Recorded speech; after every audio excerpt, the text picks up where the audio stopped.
Welcome to our Fall 2019 networking event and open house. My name is Pascal Cohen-Olivar, and I'm the Director of Entertainment Studies and the Department of the Arts.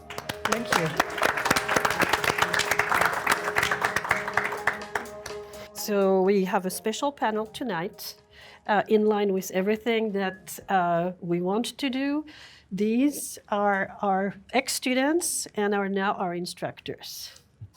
So they will be telling you what it was like to be here as a student and their career, and now they're giving back to us an instructor. This is Ray Ford. This is Kate Reese-Davis, she's a director. And this is Richard Tutubene, he's a film composer. So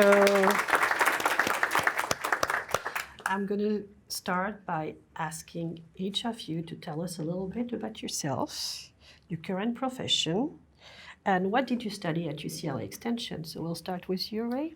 Hi, my name is Ray Ford, and I just graduated in June from the Business and Management of Entertainment program. Thank you so much. I'm super proud of myself. And I work primarily as an actor for the past few years, and as of the last 3 or 4 months, and because of the program, as a development executive and researcher. Very cool. Kate? Hi, my name is Kate Reese-Davies. I took the directing certificate. I'm a director, obviously, and producer. I write and I also act. But directing is my passion. So yeah, I took the extension certificate 9 years ago, and it was awesome. So for all of you in the room that haven't been through the program, I highly recommend it. It's fantastic. So, yeah. Thank you. Richard? Richard Tutubene, film scoring. I teach Score Like the Masters Contemporary Techniques. I've been a composer for many, many years. I took the course, the film scoring, the program I finished in 1995. Throughout my career, I did a lot of television. I'd done a number of feature films. I did 6 seasons of a show called All That on Nickelodeon, and Keenan and Kel, and The Amanda Show. This is a great program. Thank you. What are the specific aspects of studying here with us at UCLA Extension that have prepared you for your respective careers? Since I came through the program, I've produced and directed 13 features, probably about the same amount in short films. I've done the PSA, I've done commercials, and I've done music videos. So I think, you know, for me going through the program, because I'd done a little bit of directing before, it really kind of filled in the gaps for me, things that I, you know, didn't really know too much about. And the hands-on experience was awesome.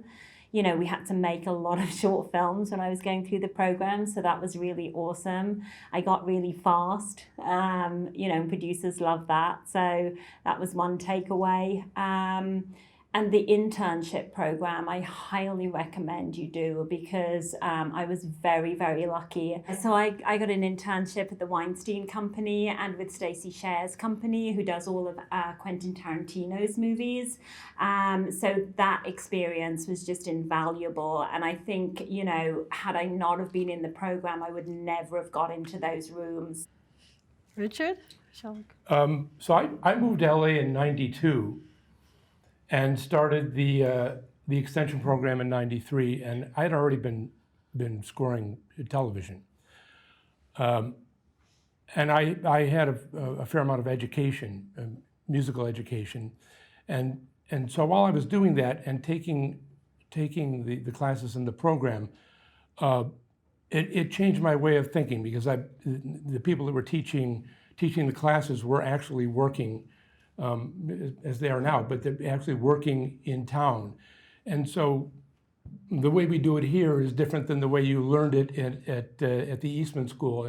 And so there was kind of the procedures that are done in town that are done differently than anywhere else.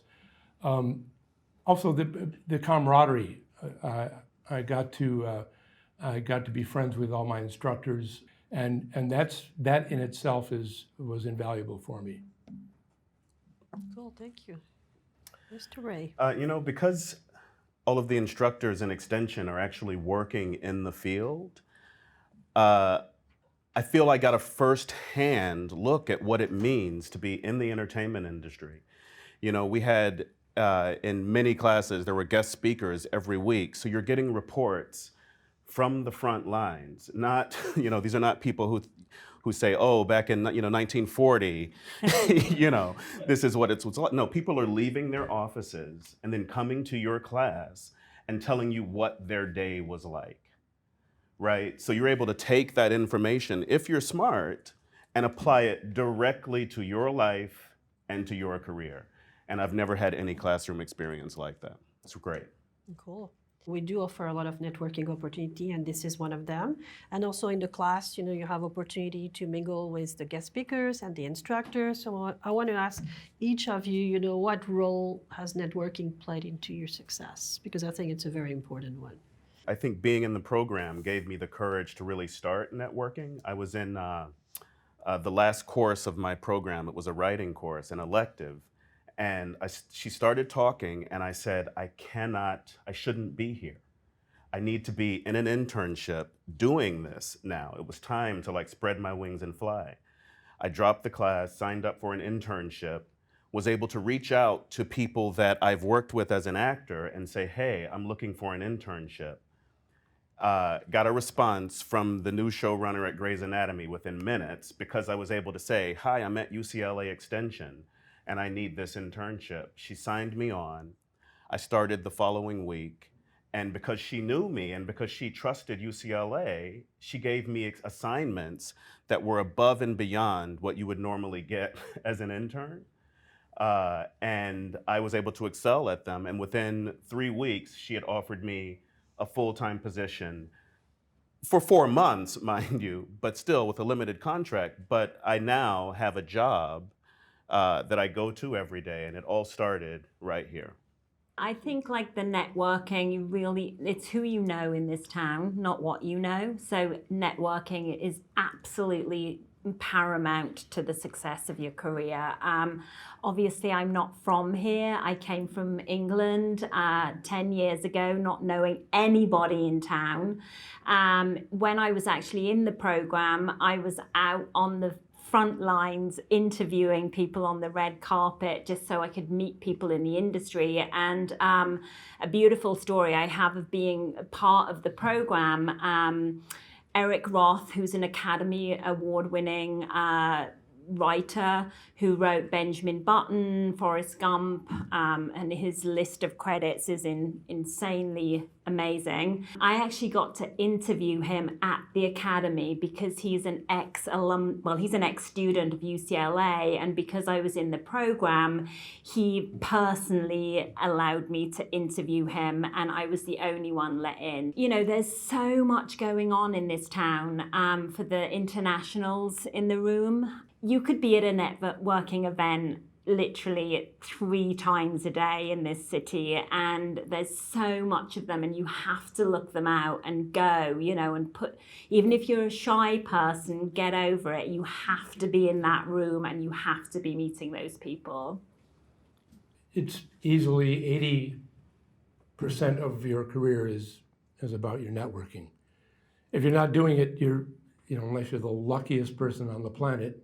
And in regards to the program, I've had considerable work from, and given work to friends that were my classmates, and Blake Neely being one of them. He hired me for his early series, Everwood, and he worked on a couple of films of mine. So it's everything. Thanks, Richard. Now, what advice do you have for students who are currently in the program or considering the program? What do you feel like you could have told yourself as a student now that you are a professional? I think I did this, but because I was going back to school as a grown man, I just showed up 100% at every class as though it was a job. Super important. right? Like, it's like we're not kids here and no one's forcing you to go to school. So the fact that you're there on time or early, networking. So showing up like it's a job and being ready to learn and working on these assignments as though you're getting paid to do the assignment. You know, when you're coming up with a pitch in a pitching class, like pouring 100% effort as though you might sell this pitch tomorrow, because the truth of the matter is you might, right? If you're starting here with that attitude now, that will pay off in spades. Well, that's very true. I mean, you get out of the program as much as you put in, that's for sure. Yeah, I think I tell my younger self to pay more attention. I'm not very good with being focused because I do have a little bit of ADHD. So, you know, I think that you really have to be committed 100% to the program. You have to turn up. My attendance was great, but, you know, you really have to turn up and be there. You've paid for this, and the people that are teaching you have the best advice, and, you know, they really know their stuff, and like everything, you get out of something what you put into it. So this is a highly competitive business, and there are people out there who are extraordinary at their jobs, and that's what this program, you know, you have to become extraordinary, and you also have to believe in yourself, and you have to be you know, incredibly committed. Absolutely. Richard, what do you say? So if you're considering doing the program, as Kate said, you need to approach it the same way that you're going to approach everything in your career.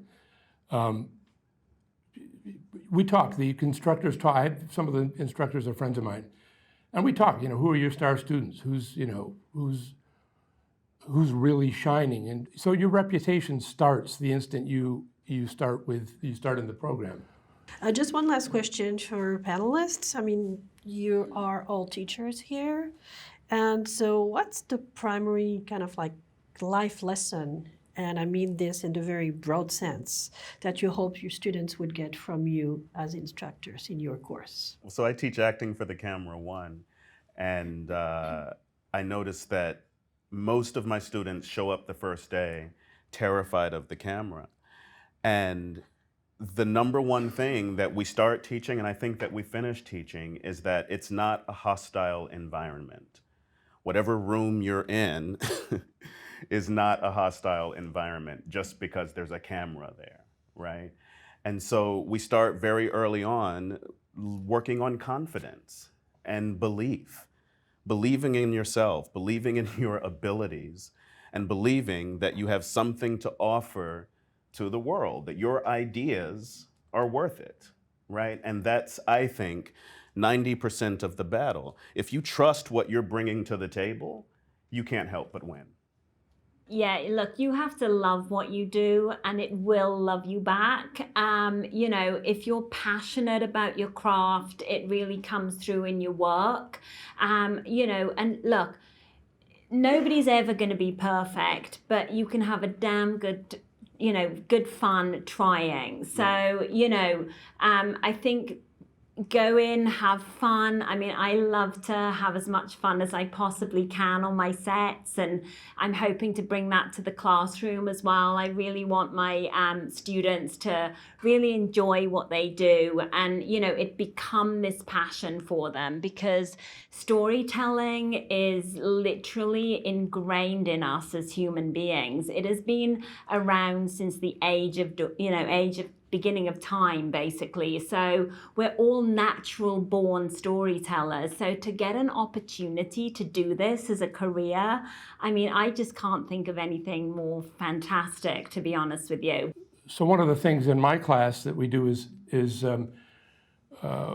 we have creative meetings, composer, director creative meetings, and I play a director modeled after some of the directors that I've known, but the idea is that they have to kind of glean information from me as to what I want, and then in next week's assignment they'll play their work for me, and I'll react to it. And so I think that the number one thing that I hope to instill is confidence, to be able to deal with the complexities of a project on a deadline, and also to be able to deal face to face with the people that are going to write you your check. Oh, that's very wise advice. And with that, we're going to open it to you all for question. Do you have any questions? So we have a big problem in Hollywood. There's only 4% of women directing feature films. So that's probably the biggest challenge in this town, but you can't let that stop you. You just have to believe in what you're doing and be passionate about it and have big goals in this business. You have a unique voice and don't be afraid to use it.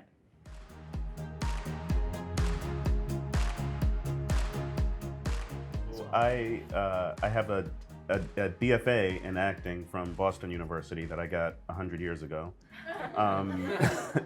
And I mean, of course, that helped, but because I did this program, like I said before, as an adult who knew what he wanted with a specific goal in mind, I feel it carries as much weight because it gave me the courage to pick up the phone and call a #1 showrunner and say, hey, I'm looking for an internship because of the work that I had just done in this program, not because of the BFA. Thanks. 10 years later, I'm still here. I'm now on a green card, which I did myself. There is a process, and I would really just say to the students, the international students, give it a couple of years, see how you feel, and then, don't get too hung up on that. There are ways that you can stay here, like the O1 visa, there's the E3, there's the green card. So there's a lot of options for you to extend your stay if you need to.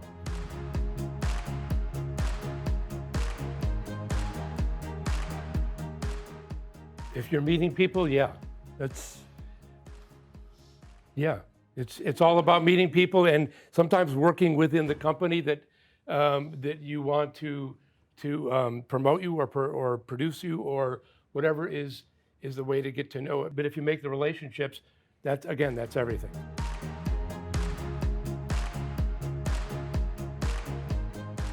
Absolutely not. It's not even so important to be in the union once you're out of the program if you're just starting out, because there is a lot of non-union work for actors at the moment. So the most important thing is that you just do the work and get good at it and take what comes, and then the union opportunities will present themselves when it's time.